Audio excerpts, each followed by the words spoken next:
We are live. It is yet another day of the Bulhoek Massacre virtual commemoration, hosted by Thandolwethu Kadlanga, umuntu ungawuyengwayo umalinge, undima kaNkumbuzo, umntana enkosi.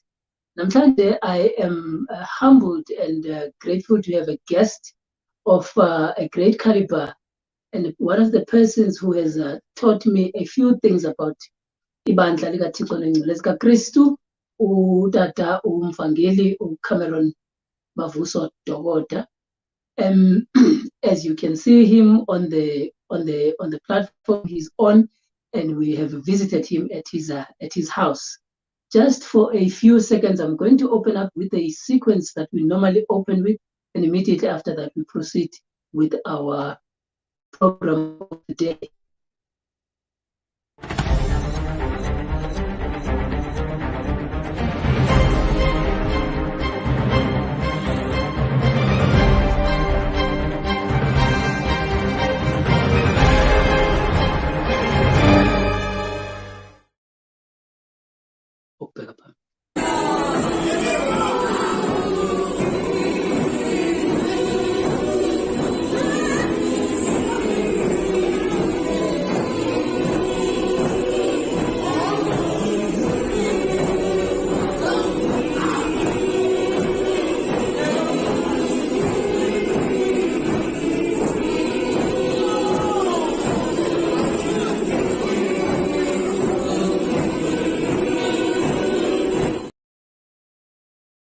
As I have said earlier, we are on the day 3 of the virtual Bulhoek Massacre commemoration, and you only can hear me from the back room. And I want to remind you again that as we are continuing with this conversation, you are allowed to subscribe to our YouTube channel at Pont de Politique. Pont de Politique is a French name that means bridged politics. You are allowed to subscribe to our channel to grow our conversation. And also, you can send us your comments, your questions, and any clarifications for Utata Mvangeli. Thank you, Mvangeli, for joining us. Good afternoon, Botani Israel. Botani Judah. Yes. Mvangeli Dokoda ngubani, when did he get to be in the Church of God and Saints of Christ? Inkonzo AmaSirayeli. I was born in this church. I grew up in this church. I'll die in this church. I've given up my life for this church. It is my grandfather who was converted by Prophet Enoch Mgijima. And my parents, since I was born, I knew them to be the members of the Church of God and Saints of Christ. And I'm also the member of the Church of God and Saints of Christ. So for all your life, this is what you know. Yes. When it comes to spirituality, when it comes to religion, when it comes to the way of life. This is the only one I know. This is the only thing I know. Yeah. As I have said, that Mvangeli Dokoda is an evangelist in the church. And you will notice, because in many of my writings, whenever I talk about the church, I always refer to it as AmaSirayeli, not Israelites. It's the same thing, but it's I'm always using it as AmaSirayeli. Now, the main point that Mvangeli Dokoda had raised, and a critique against me, and against people who think like me, and this is going to be the beginning of our conversation. This overemphasis of locating only the Bulhoek Massacre, as if Bulhoek Massacre defines the church. Now, in your understanding, how do you think we should understand this particular issue around the Bulhoek Massacre, which occurred on 24th May 1921? The Bulhoek Massacre is the part. It is an incident within the history of the church. Otherwise, the church was established by Enoch Mgijima, the prophet. And we believe, and we are very much in belief, that he was God's messenger to re-establish our faith. Our faith, which is connected to our fathers, spiritual Nanska fathers, grandfathers, or forefathers, starting with Noah, Shem, Abraham, up to the coming of Prophet Enoch Mgijima. Yes. Now, linkage phakathi Prophet Mgijima and Prophet Crowdy, how do you understand that particular link? Well, Prophet Crowd is in America, and Prophet Mgijima is in South Africa. Prophet Mgijima started preaching, though he started seeing the visions in 1907, but he started preaching in 1911 around Whittlesea and Queenstown. And it was at that time that Bishop John Mgijima came to Ndabelanga to meet with Prophet after a vile ukuthi there is a man preaching the same doctrine, sort of the preaching was the same. The preaching of John Mgijima and Enoch Mgijima, and he traveled from Jotunheim to come and meet him. And the decision was made then that the people that Mgijima had gathered around him, they should join the Church of God and Saints of Christ established by Prophet Crowdy in the United States of America. The decision was made to join it and not to start a new thing. Okay. That is how. And the leadership, therefore, was the agreement was that they are going to be led by Bishop John Mgijima. John Mgijima was already a bishop, and he was leading the church based in Jotunheim. Okay. You know, so there was no question of making a decision and all that, because thereafter, after they had decided to join that church, the Church of God and Saints of Christ, they were baptized by elders that were sent by Bishop John Mgijima. So there was no question of decision whatsoever. Even the first Passover at Cornerstone, John Mgijima presided in that Nanska Passover, and he in fact ordained the prophet as a world evangelist. Okay. And therefore, from your understanding, you are of the view that the church is the same. It's just that it's located in two different. The church is the same. Okay. It is just that the other one is in America and this one is in South Africa. And it so happened, another thing that we need to take into consideration, indaba yokuthi our culture is not the same as our brothers in the United States of America. We differ. Because of enslavement as well. Because of enslavement as well. And because of oppression in the other side of the Nasa, because we were not quite enslaved, but we were oppressed. But they were slaves. We were not slaves, but we are under oppression. That is the difference. Because I think we need to define those two as different.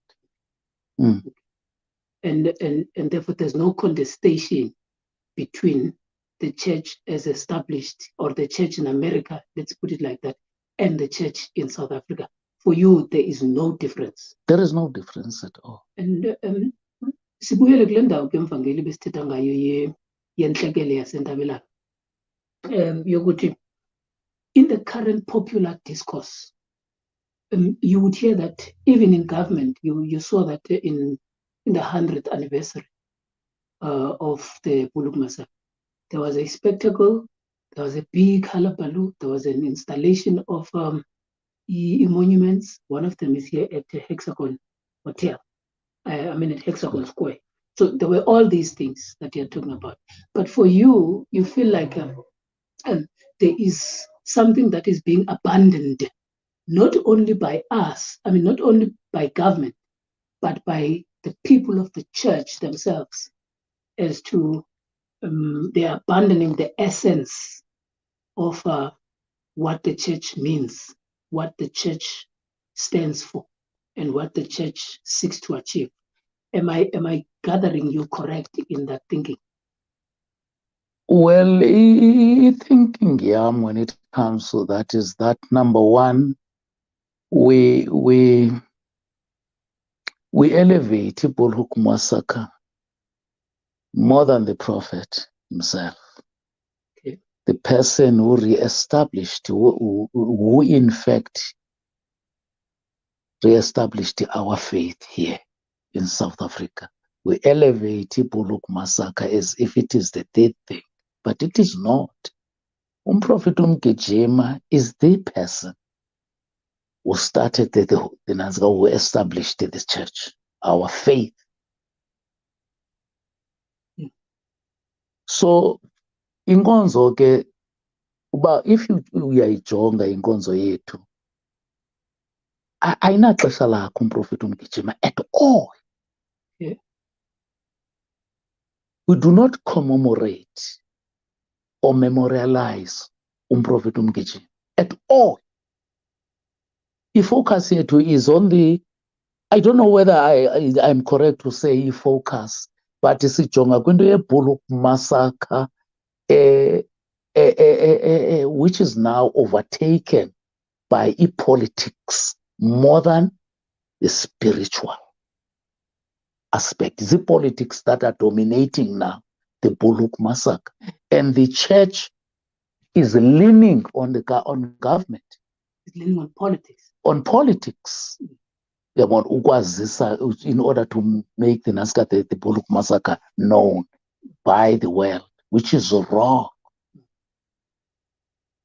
The first thing we are supposed to do is to try and put efforts zethu zonke in memorializing Prophet Enoch Mgijima, followed by the Bulhoek Massacre. Not the other way around. Not the other way around. Not the other way around. It's a commemoration on Prophet Mgijima is not existing at all. Even in the church. Even in the church. I'm talking about the church. I'm not talking about other institutions. I'm talking about this church. We do not memorialize our spiritual father. If focus here to instead, it will Bulhoek Massacre. If, for example, even now, they speak of a rebellion, who is funding that rebellion? Politics are funding that. Because we're going to the elections in 2024, then you're going to hear that halabaloo you were talking about that happened 100 years anniversary. Xa kuza kwi-question yenkonzo, inkonzo was 100, the first Nazca baptism took place in 1912, December in Kislev, in our Nanzikai. Did you hear about it? Did you hear about it? Not in the public discourse, not in the media, not anywhere. I was leading music. We tried to do it, but we were boycotted. We tried to do it. I was leading music committee. We tried to do it. We spent money, but people did not attend. That is the sad part of the whole thing.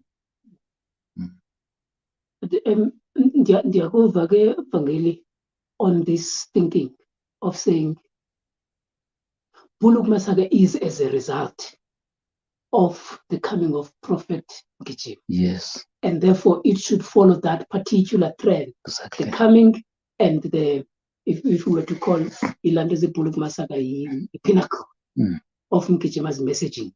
Yes. Institution, church, and all that. But ndizawufuna ke ngoku siye phaa kuMgijima, because when the critique that is very critical and important, and I would therefore want us not to just make a critique around the issue of Bulhoek Massacre and Enoch Mgijima, but you then take us through the particular line of who Mgijima is, who Mgijima was, because uti aga commemorate. But here in the Komani Takastat, sorry, not Takastat, up until Ekradok, there is an Enoch Mgijima municipality. Last year there was a big reportage around the building of a stadium. I'm saying building in inverted commas in Lesotho. It's under the Enoch Mgijima municipality. Now you are saying Mgijima is not being commemorated when actually the municipality that is run here where we are is called Enoch Mgijima. How do you reconcile the two things? Because the entirety of these smaller municipality, from Lukanji, Tsolwana, Temba, they are all Enoch Mgijima. The church was not involved in that. Mgijima's followers were not involved in that. That was between the politicians and the Mgijima family. Otherwise, the church would have refused. That would be the stand taken by the church. It would have been refused, because that is not the way to commemorate Enoch Mgijima. I believe, Uti, there is another way that we should do it, which is much more on the spiritual side than politics. So the church was not involved. It was not even consulted when it comes to that. The renaming of Ilukanji municipality and all those Kwanza and all that to Enoch Mgijima. Church was not consulted. In fact, there was no need for them to consult the church, because that has nothing to do with the spiritual aspect of the church at all. So if it was, do you think therefore Mgijima is being absolved? Therefore, Kaubona lendlela lo masipala wakwa Enoch Mgijima is managed, governed, is run, is administered. Do you think therefore Mgijima is being absolved, or the church, for that matter, which does not believe that it was supposed to even be, the amalgamation was supposed to be named Enoch Mgijima? Do you really think the church could be absolved in that? Yes. It has nothing to do with it. Now look at what is happening at the Enoch Mgijima local municipality, and you associate that when you talk about it, when you talk about the bad things that are happening now. You know, this situation, the state of the Nanska, the towns, the places where people are staying, the debt, all over. Then you associate that with Enoch Mgijima. Mgijima didn't come for that. He never stood for that. There was the holy city and Abelanga. Take us through that. Take us through that. It was beautifully built. It had beautiful streets. It was a new Jerusalem. The city and Abelanga that was demolished after Inanska people were killed by the Nanska, the oppressors. It was very beautiful. Neatness was one of the things that were so much celebrated, so to say, by AmaSirayeli. AmaSirayeli were very neat. Everything that was done by Mgijima ifundisa abalandeli bakhe, that he taught to his people, cleanliness, honesty, and all those things. Well, I don't have to talk much about the honesty and you know. And in fact, let me not say you know. We have got 10 commandments. Our way of living is based on the 10 commandments. And a man who taught us the 10 commandments to be named after this mess. This mess. You say, of this Nazca local municipality, it's a disgrace. But fortunately, the church was not involved. It was not consulted.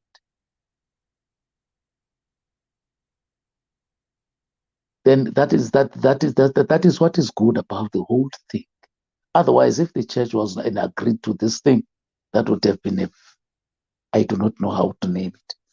It would have been very, very bad. I'm one of the people who always criticize the church around its quietness in relation to the things that are happening around in the Enoch Mgijima municipality. I'm one of the critics who always says, for an example, the church would come out of a general synod, would come out of a general, Feast of Unleavened Bread, Ipasika. And you would also associate now Mgijima. Here are the followers of Mgijima. Here is the situation happening in the vicinity that is named after Mgijima. And I always criticize the church to say, the church keeps quiet about these things. The church, we couldn't hear the church speaking Gesha Stadium, Samakri. We couldn't hear the church also talking when the citizens of the local municipality were protesting around the governance. Do you think that my critique is in the right place? You are correct. You are correct. Very much correct. In fact, we are the people. You know, we are not supposed to be the tail. We're supposed to be the head. Our stand should be very clear.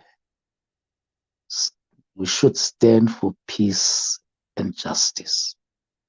And whenever these two are absent, we've got to stand up and say, this is wrong. But you will only be able to do this if we are KwaZulu-Natal on your own. If you are KwaZulu-Natal, if you can stand on your own and not lean on politics, then you will be able to do it. But if you lean on politics, you will never be able to stand up and criticize. They say you cannot bite the hand that feeds you. We have been compromised by the Bulhoek Massacre. We have been compromised by the Bulhoek Massacre. And in fact, it's not something new. It has been existing on the church for quite a long time. There is Umama Udoratama who left the church many years ago because she was saying the church is not preaching what Mgijima preached. And I agree with her entirely. It is not preaching what Mgijima was preaching. Would you kindly take us through that? What was Mgijima's preaching? First of all, you spoke about ukuzimela geqe. We call it self-reliance in African nationalism. We understand it as that. And fortunately today it's called African Liberation Day. Some people call it Africa Day, the establishment of the OAU. Now, you talk about self-reliance.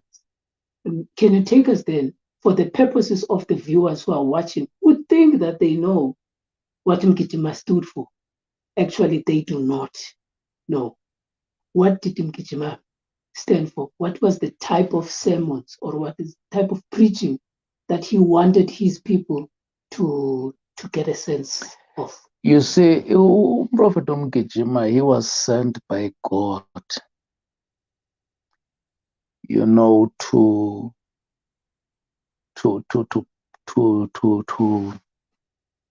ukukhubula in English, the ancient of days. Okay. Bring back the ancient days. To bring back the ancient of days. And to teach us the 10 commandments, to teach us not only to remember the Sabbath day, but to keep it, which this world is not doing. Sabbath day being which day of the week? The seventh day. The day that we this call Saturday. Okay. To teach us not only to remember, but to keep it holy. Umprofeti Mgijima, in his prophets sayings, so to speak, he told about the coming of a destruction all over the world. In fact, when he wrote a letter to Uchifu Mhlambiso, he said, as we are at Ndabelang, we are like that stone. There was no hand. That stone which crushed that mfanekiso wawubonwa kukumkani uNebukadnezar. We are that stone. That is what we are.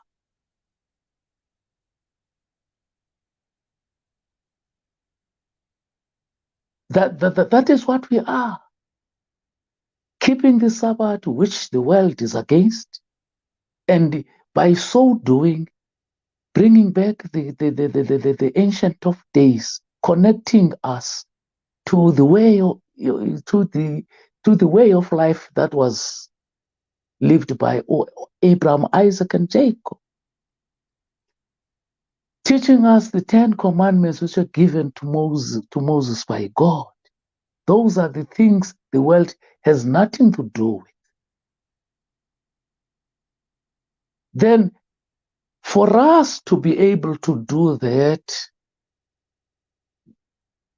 we've got to stand up whenever we see that there is something wrong that is being done to the people, especially in our country whose majority is poor people. We've got to stand up and speak for justice, because what is happening, it is not justice. And all these things that I have said, this is in those ways justice, peace and justice. If you live according to the 10 commandments, that's a peaceful way of living. You don't live for yourself. So all these things, the world is not aware of them, is ignorant about all this that I am saying, but we are not strong in preaching those things. Our preaching is purposeless. That is what I can say. It is purposeless, as if we do not have the plan of salvation. And out of this purpose or purposeful preaching that you say Enoch Mgijima had, I'm going to bring in my biases now in relation to my Pan-African orientation. If I look at the list of the people who were there massacred in Ndabela, you find Sotho surnames, Nguni surnames, Pedi surnames, and all of these, it seems as if there was a thread in Mgijima's thinking of uniting the African people, at least those who were in South Africa at the time. So Inkonzo Nenchumayelo kaMgijima did not only focus on the Xhosa-speaking Africans, but it went beyond that. Is that the correct way of also understanding Mgijima? If so, how did he do this? Yes, Nansi Kadlanga. Prophet Mgijima, you are correct. If you go to the grave, I mean to the list, you see different surnames from different nationalities. But what we need to understand is that the Black people in Africa belong to the house of Judah. We belong to the house of Judah, so we are one. There's as izinto zezinantsika says, but this one is a Xhosa, this one is a Sotho, this one is zizinto nje zoba singabantu sihlele emhlabeni. Otherwise, as Blacks in Africa, we belong to the house of Judah. So Mgijima was sent to the house of Judah, which is according to God's kingdom, it is the house indlu yobukhosi, where even Jesus came from that house of Judah. And uyazazi ke Moses izizukulwana kwincwadi kaLuka right up to uNoah, I mean uNansika uAdam. So where he was preaching to the house of Judah. But when they were coming together, Tina Sazukuti, what we know is that this one is a Sotho, that one. What he did, he told his followers plainly to do away with iziduko. And he even said, Umntu othi mZulu, mXhosa mSotho, yinjale, because we are one. The children of our grandfather Abraham.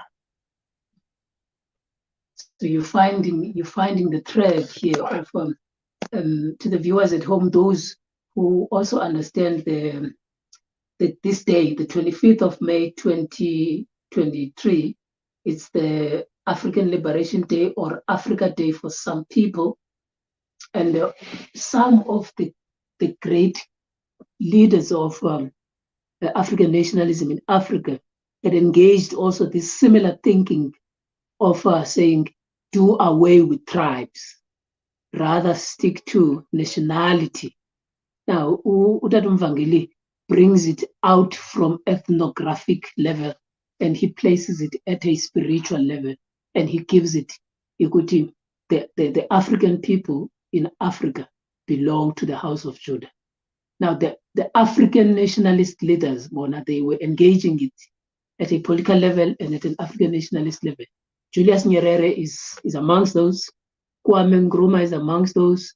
And also Samora Machel engaged it also in the Free Mozambique. Now, Mvangeli, I'm raising this because it's part and parcel of teaching. This platform is a platform for teaching, to try and show how to this spirituality might link with the socio-cultural element. But Utege Ngoku, Mgijima built Isxeko that was beautiful. And in me looking at all the archives, azange ndava kuthiwa hey, aba bantu basentabelanga babehlala pha babe polio, babe nezifo. Ukubona abantu xa behlala in a refugee camp in an environment that is so oversaturated, you never hear of such. The teaching yakamgijima around the aspect of cleanliness, and please link this to the uniforms of the church, which are many. Ndiyayazi abantu abaninzi bazi ezilokhwe, but zilokhwe ezitheni, but link the cleanliness message of Baumlindi Kasraeli to the uniform. How do you link that particular issue? Yes, that is one of the most important things that Prophet Mgijima did was to come up with his name for the church. The black and white, the white that is in as a uniform during winter time, and then the white suit during summertime. A white suit obviously is a xelela when it is dirty. Your white jacket is going to show you to the people that you see? So in that way, you are promoting cleanliness. And he told his followers, every Friday, you will know the situation at that time, that you cannot go to the beginning of the Sabbath service without washing your body. So the beginning of the Sabbath service is a Friday evening's church service. Yes. You can't go to that service ungakhange uvase umzimba wakho. They would go, at that time, they would go and wash imizimba yabo. Even my father, I grew up in Witwatersrand. My father, every Friday, I knew that uzawuya emlanjeni ayovasa umzimba before angene esabathini. And us as children, we were washed by our mothers before singene esabathini. That was, it was very important into ukuhlamba umzimba wakho. And you wear clean clothes. And Mgijima would tell, you must clean your houses. During this Nazika, the 1918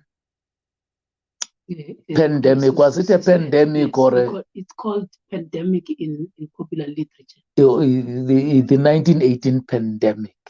He told his followers to keep their houses, to paint them white and keep them clean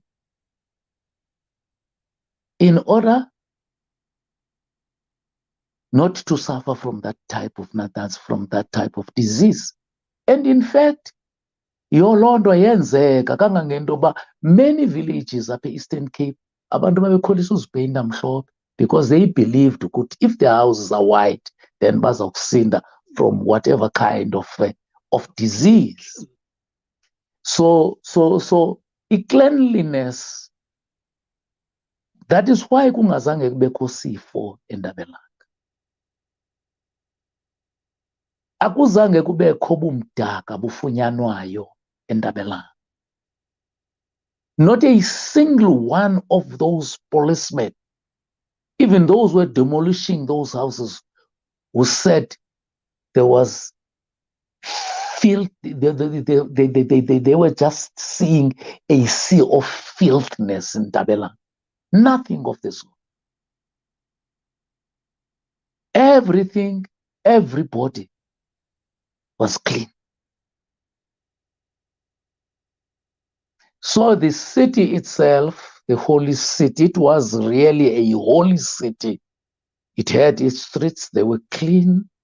Everything was clean.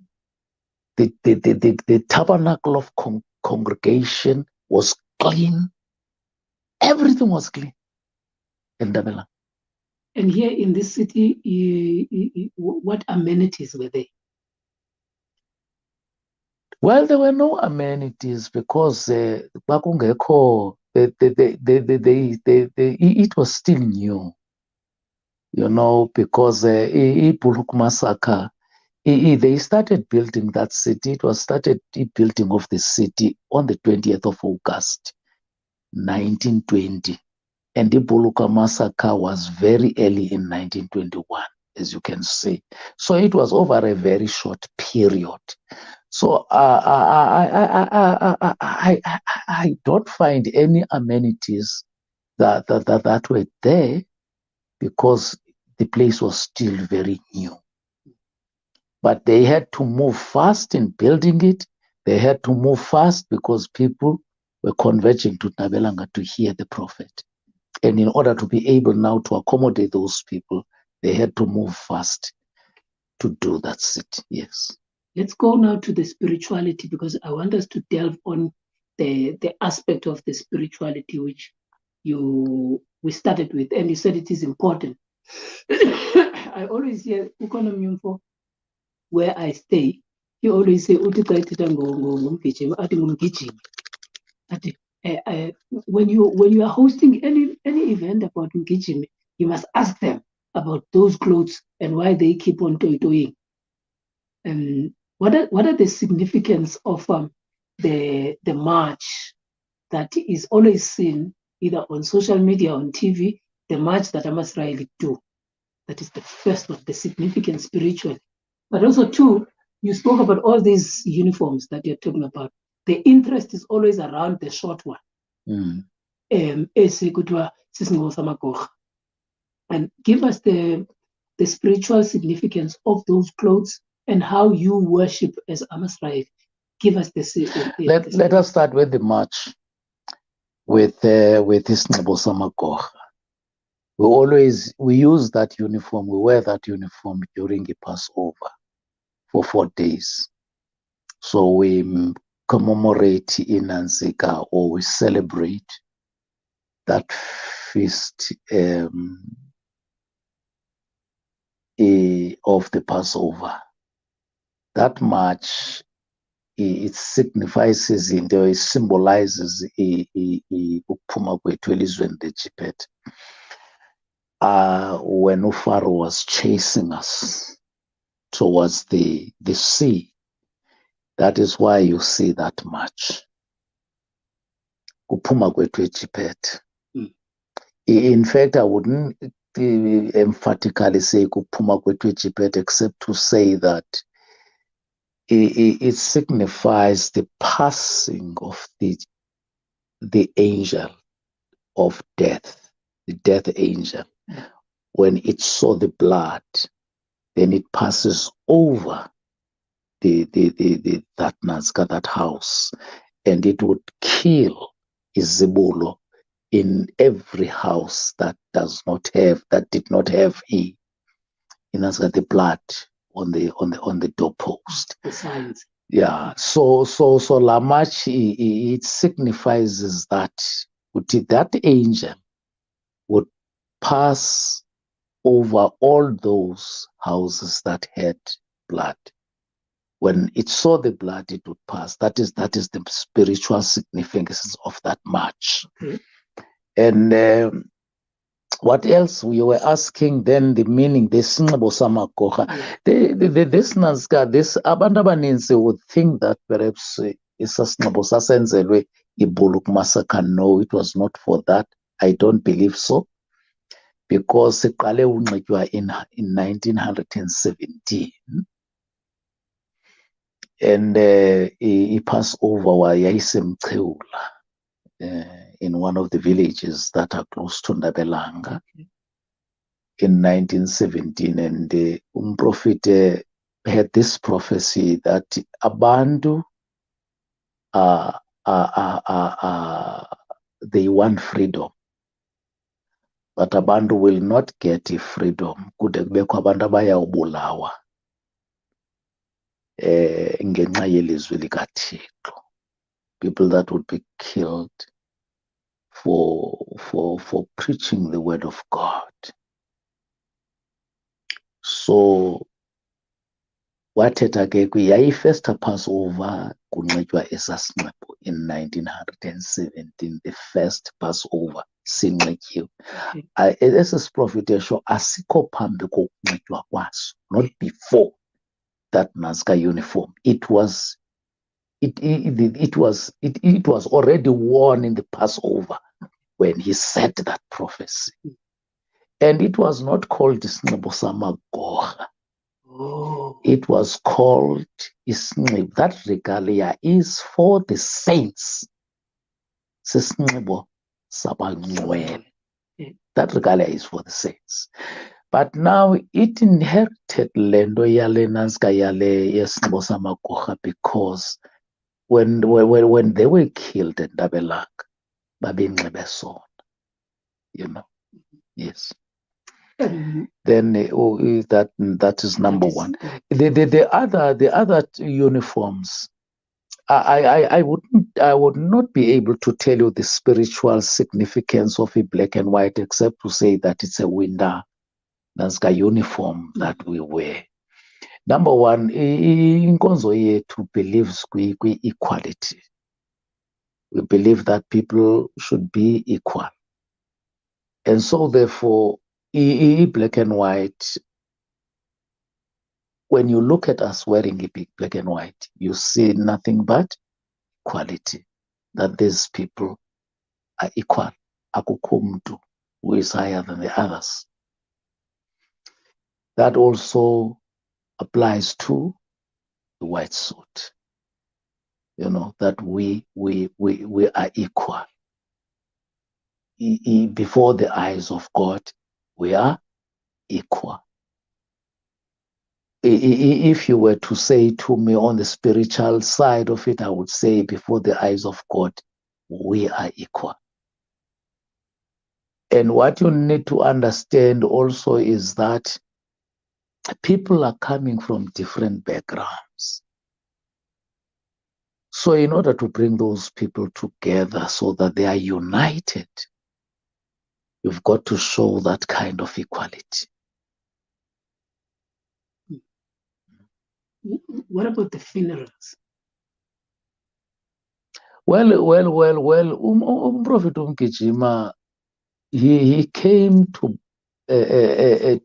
bring us into one family, the family of God.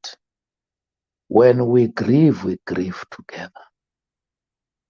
That is that uniform. When we grieve together. You don't grieve in isolation because mhlambi wena swelekelwe by one of members of your family. We grieve with you because we are one family. And you draw this from the Bible.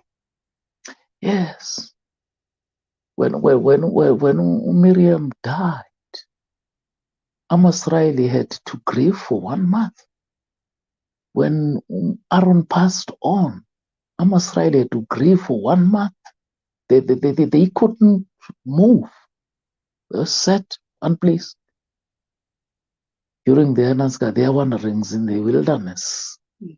Because as one family, if there is anything that happens, we don't leave that family to grieve alone. That is the spiritual way. We grieve together. So see, we show this by wearing that black uniform. We show it. And when that Nanska grieving period is over, then we put down as a snap. We take it black and white if it is winter, and we take a white suit if it is summer. Thank you for that clarification, Vangeli. There is also some aspects of that inkonzo izindlu zobhedeshe zakwaSirayeli. All of them, they seem to be standard. The standard in this way, the color, the structure, if or were to say the architect of them. Also, even the way things are done in ensuring that you build a tabernacle or a place of worship, there is this standardization of almost everything. Where do we draw that? And why are these important?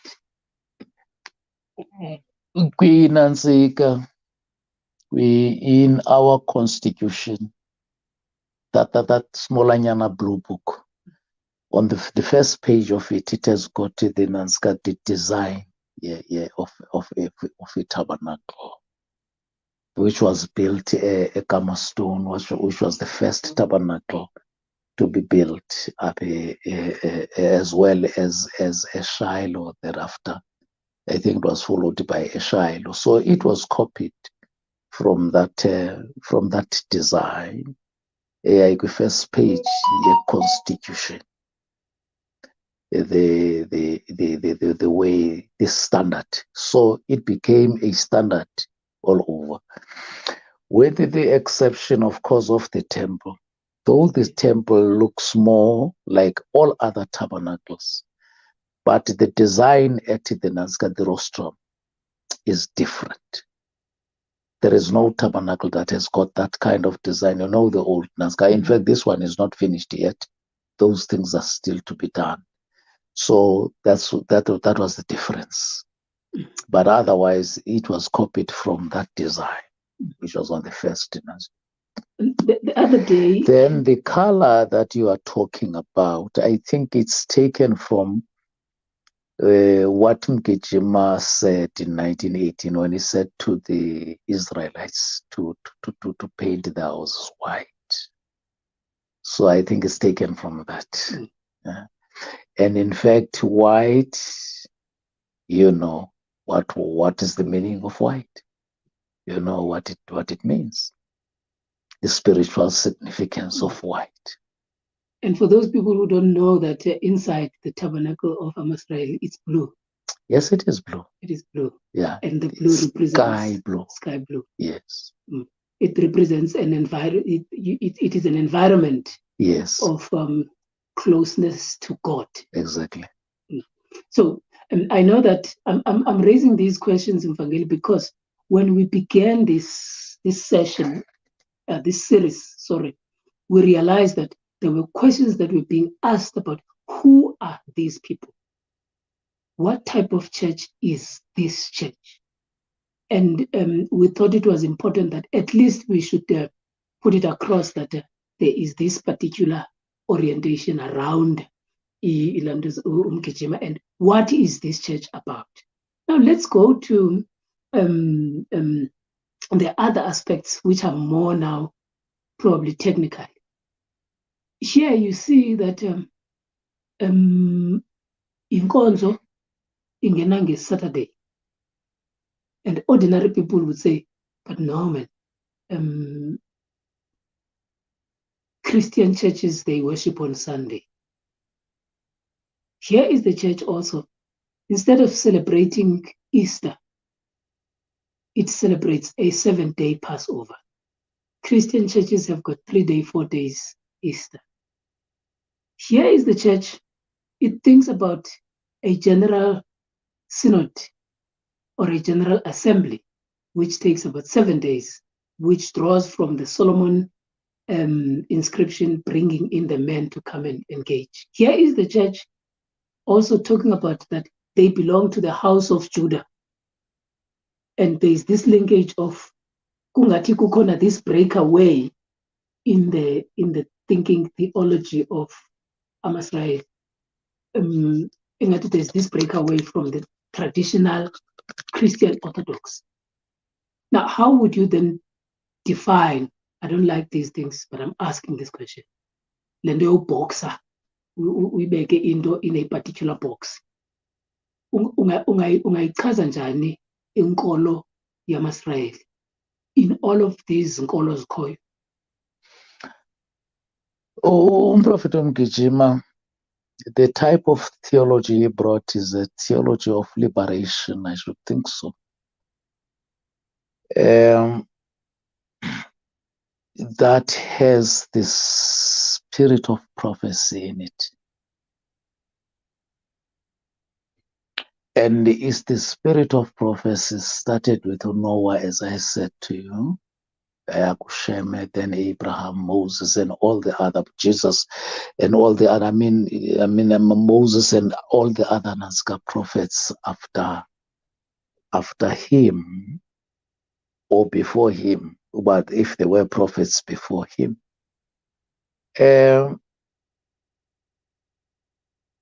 There is, I don't think when Jesus was in the world, he preached Christianity. I doubt very much. I don't find it. I don't find it also that when Moses was in the wilderness with the children of Israel, he preached Judaism or Israelitism. I don't think so. I think Jesus preached when he was in this world the gospel of the kingdom of God.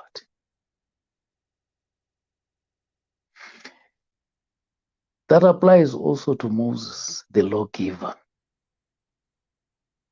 He preached the gospel of the kingdom of God.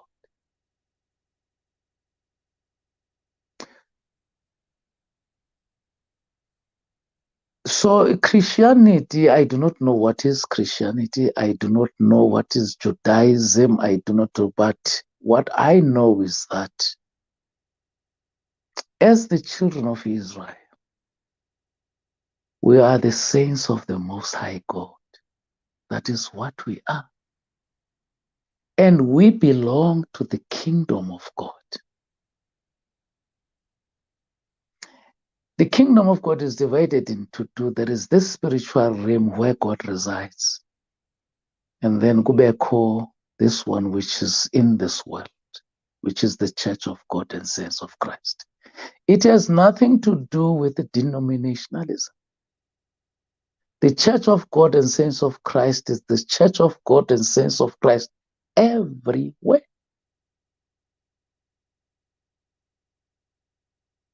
Everywhere. So I don't think I am a Christian. I don't think I'm a spiritually, and that I'm a Jew spiritually. I'm a saint of the Most High God. But nationally, I belong to the house of Judah, being the saint of the Most High God. I am a saint because I believe in the 7 keys that have in us is the 10 commandments in them.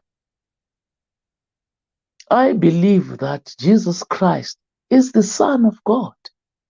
I believe in the resurrection of the saints of the Most High God. So I'm a saint.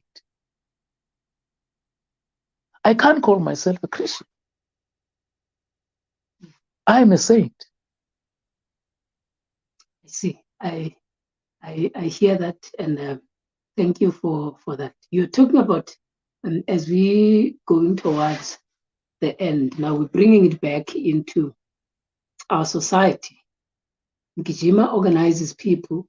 Mgijima preaches to people, and then there is these saints of the Most High God. And for them to experience the spirituality that you are referring to, they then looked for a city. And that city was then Intabelanga. Mm-hmm. And Intabelanga was one important element to Mgijima.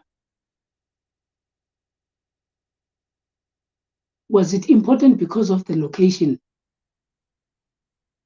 Or was it important because of the message that he had received to say that this is Akhala up in Intabelanga? And why is the land aspect in the spirituality and in the preaching of Mgijima became important? Because Intabelanga ikuze sibhakabhakeni. Intabelanga ayikho isemhlabeni. Kaloku Dlanga. Let us go back. Let us go back to our spiritual grandfather Abraham. uThixo wamkhupha from his Nazca kindred in Ure yamaKhalidini, and he said, wahamba kwilizwe leKanana, you know, and he made a covenant with him. So when AmaSirayeli were in servitude in Egypt, they were not able to practice izitatuses kaThixo according to the sublime requirements. So God had to bring them out of bondage and give them a land where they would be able to practice everything that God gave to them, where they would be able to live according to the 10 commandments. Indabelanga should be seen on that aspect. Yokuti, Indabelanga was meant to be a place for the Israelites to stay there and worship God from there, where they would be able to practice zonke izinto uThixo afuna bazenze, like keeping the Sabbath holy, holy convocations, the Passovers and all that, freely. Manenza umzekelo Dlanga, if for example umhlaba lo wethu, that is the Church of God and Saints of Christ, starting up at Templin right up to Ndabelanga, was belonging to AmaSirayeli, and AmaSirayeli were staying there, I don't think COVID-19 would have affected AmaSirayeli to close itabanakele angabi nayo iPasika. I don't believe so. I believe ukuthi if we had our holy city, we would have commemorated all the Passovers during the COVID-19 pandemic. But because sihleli phakathi kwabanye abantu kwilizwe elingelo lethu, umhlaba ongengowethu, that belong to other people or other politicians, whatsoever you can call it. So we are affected, we're amongst these people. So we're bound to padlock itabanakele zethu. So you're linking this to that self-determination, yes, self-reliance that you spoke about. Exactly. Then inkonzo yethu bifanele into ba ingacompromise leadership yethu by saying to the government, give us our land between Inciba noWiki, from Queenstown to Ndabelanga. Give us that land. That is according to heritage route. That land belonged to AmaSirayeli, because uba uchekishe heritage inansi route kamgijima. So that area AmaSirayeli ayifamba ayanikwa to develop it and to create jobs for their people, so that now so if we were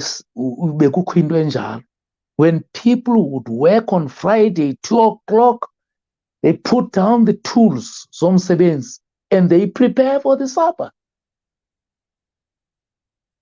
Do you think South Africa would be like as it is today? Because God says, if my people, upon whom my name is called, bayazigoba, bafune ubuso, bathandaze bafune ubuso babo, baguquke kwimikhwa yabo ekhohlakeleyo, I will hear in heaven and forgive their sin and heal their land. South Africa wouldn't be like this, because ngebekhona abantu, no matter noba bebe minority, those people, as we are the minority. In fact, we are nothing but a drop in the ocean according to the population as a South Africa. That smaller group of people, that remnant, and their prayer goes straight to God. In South Africa wouldn't be like as it is today. There would definitely be, we would be definitely seeing a different situation completely.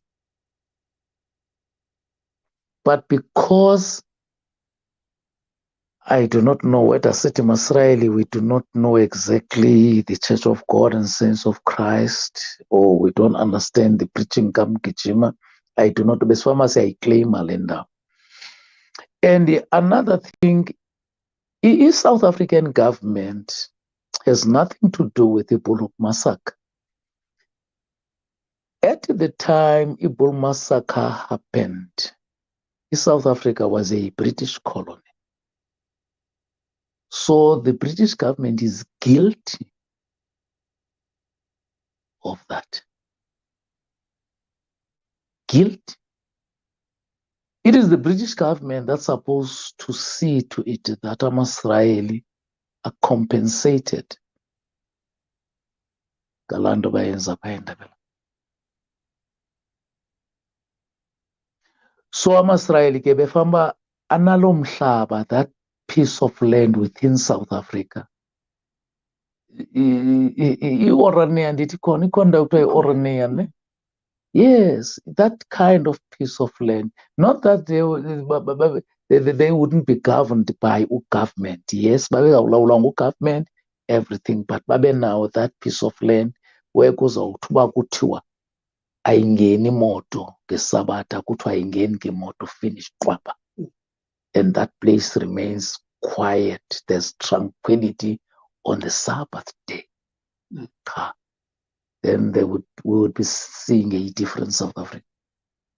So if it was you, if it was according to your powers, you would elevate rather the commemoration of the man, the prophet.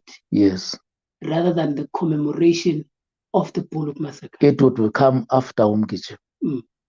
Definitely after Mgijima. You would not isolate it, but you would. No, I would not isolate it. And there's no way that you can do it. There is no way.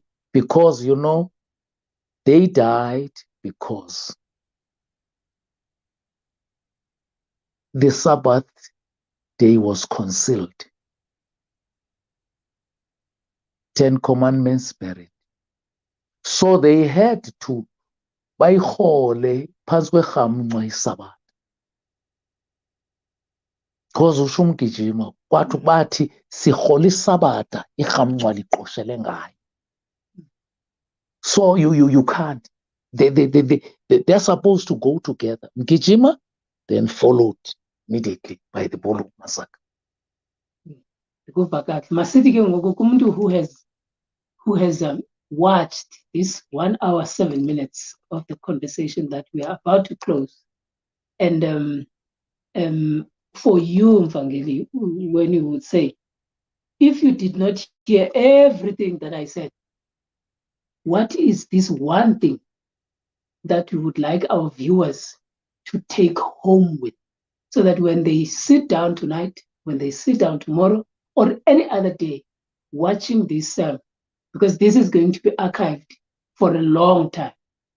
When somebody watches this last part, what is this one thing that you would say, this is your take home about this entire conversation that you had, Nam?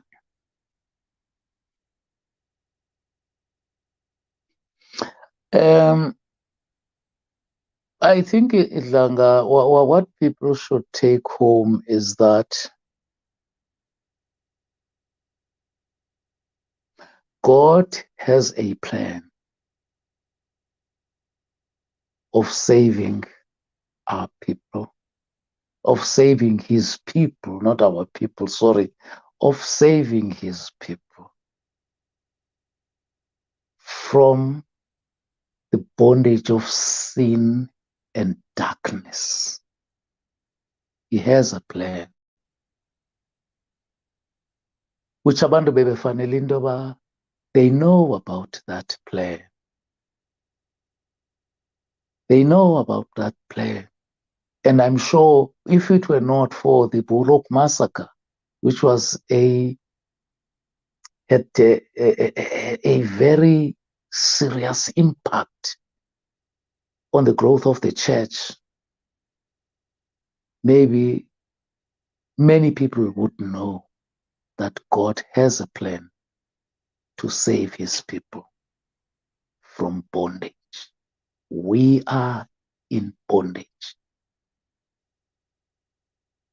For us to have a vote, this freedom where we go to the voting booths and vote,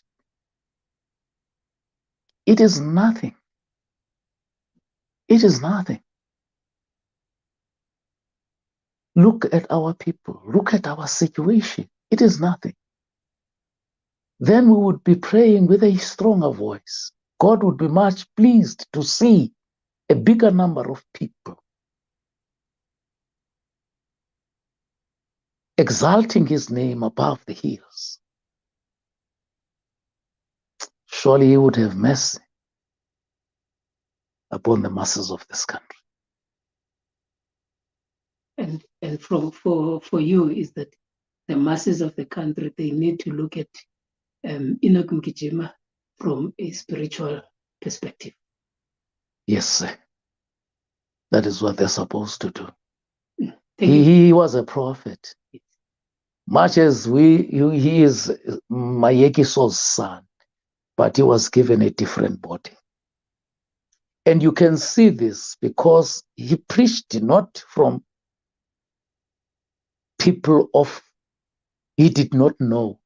He preached to the people he knew, the people who knew him. But they believe, when they looked at him, they did not see Enoch Mgijima, the son of Mayekiso. They saw God's messenger. That is what they saw. And they believed that what he was saying, it was not coming from him. It was coming from God. Last question. Enoch Mgijima wabanjwa. Wangena etrongweni. Wahlala iminyaka. But when he comes out, did he give up on the quest that he was part of? Ordinarily, from some people, they would run away and be like, his first speech to his followers, Difuzeni, the Kalipili. Difuzeni, Kalipili. Well, we are take after me, because I am courageous. Exactly. And what he did, you know that he applied for a site to build a school and a temple. That site was meant for a school. That is not its size that you see. It's bigger than that size. Okay. The site. That is not the site. That is not the size of the site he was given to. In fact, the Queenstown municipality said because he was going to build a church and a school. Hence, after him, Bishop S.P. Mgijima started the Mgijima Primary School. It was because of that. Thank you very much, Mvangeli Australia Siyabulela kakhulu for this wonderful conversation. And thank you also to those who are watching with us. We've seen various people who were making comments. Thank you. And Mvangeli also, I'm sure he appreciates your comments that you are putting across. May you use this time and this podcast for your own advantage. There are some few gems that he had thrown into the mix. One of them was God has a plan to save his people, and others. So thank you very much. Enkosi Mvangeli kakhulu siyabulela ngokusinika ithuba lokuba sithethe nawe. Thank you. Much appreciated.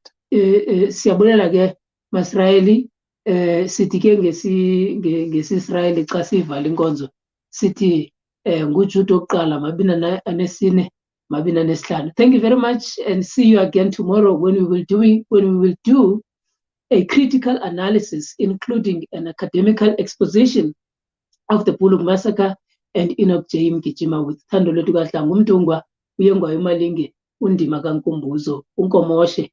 Enkosi kakhulu, thank you very much. Bye bye, see you tomorrow.